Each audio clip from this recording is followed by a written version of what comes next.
I'm hearing the critics in my head. So I say this all the time, and I think people don't get what my point is because it's not very clear. So when I say like read, you don't think we should keep the 10 Commandments? Am I saying we're just supposed to keep the 10 Commandments? No, I'm not saying that. I'm saying when it says you keep the commandments, it's including the 10 Commandments. When I say read Christian history, am I imagining that all the church fathers and Catholics and Protestants and Orthodox agree with Adventists? No. My point there is what I'm thinking when I say that is I'm going, what did they say about the commandments? What did early church fathers say about the 10 Commandments? I've read it in several streams before. They're like, look, the Decalogue is in the Sermon on the Mount. That's obviously binding on all humans. Okay. People say that and they don't keep the weekly Sabbath. I'm aware of that. But what people say about the 10 Commandments as opposed to the law of Moses in Christian history, they make that distinction in some kind of way. And they do it in a way that I don't really agree with fully.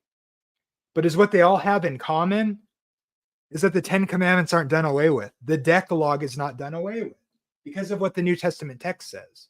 Irenaeus says this,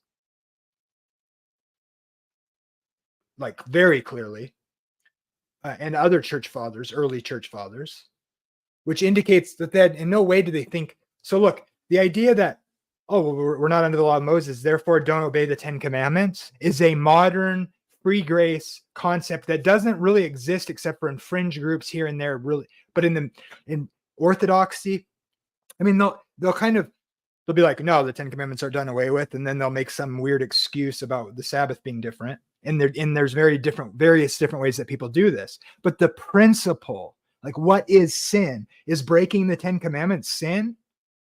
Yes. And this is really obvious for anybody who actually reads the Bible. You really can't get away from that, man. Are you going to say it? What? And that's why people say it's 9 out of 10, as silly as that is. Because people who don't think we should keep the 10 Commandments, some of them will say, yeah, it doesn't make sense because people are like 9 out of 10, but they're actually being kind of honest when they say that. Because it's so obvious that like lying and stealing and murdering and cheating and not loving God and worshiping idols is sin. It's just that 10th one. So some people try to spin it where it's like, well, it's 9 out of 10. That sounds so stupid. And then so other people will be like, that's obviously wrong. So it's like, well, we'll just say there's nothing that's defining sin. Well, newsflash, you could say is worse in some ways, better in others, depending on what your concern is. But it's like, dude, come on, guys. The history of the church understood that the 10, I mean, why do you think there was until recently 10 commandments all over America? Because this is it's a given. It's a given. So that's what I mean when I say consult church history. Not because I think they're Adventists. Obviously, they're not. They messed up the Sabbath, obviously. But when they talk about the Decalogue and the Sermon on the Mount and the New Testament, like in Romans 13 or James, all over the place, or Paul saying what matters is keeping the commandments, even though he says circumcision doesn't matter. Is that not a distinction in the law? Circumcision doesn't matter, but what matters is keeping the commandments. What does he mean? That's a distinction. When in Hebrews 9, when it says the divinely ordained ordinances in the temple were carnal ordinances and they were temporary until the time of Reformation. But that same guy says, if you love your neighbor, you don't commit adultery, you don't lie, steal, cheat. Or when you've broken one, you've broken them all. They reference the 10 Commandments. That's a distinction in the law.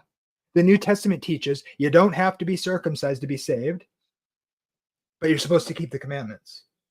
That's a distinction. That there were ordinances, commandments contained in ordinances in Ephesians and Hebrews 9 that are no longer applicable because Jesus has ascended into the heavenly Jerusalem temple. Those were temporary. The wall of separation has come down to let the Gentiles in, but sin is still sin. Yes, there are distinctions in the New Testament, obviously.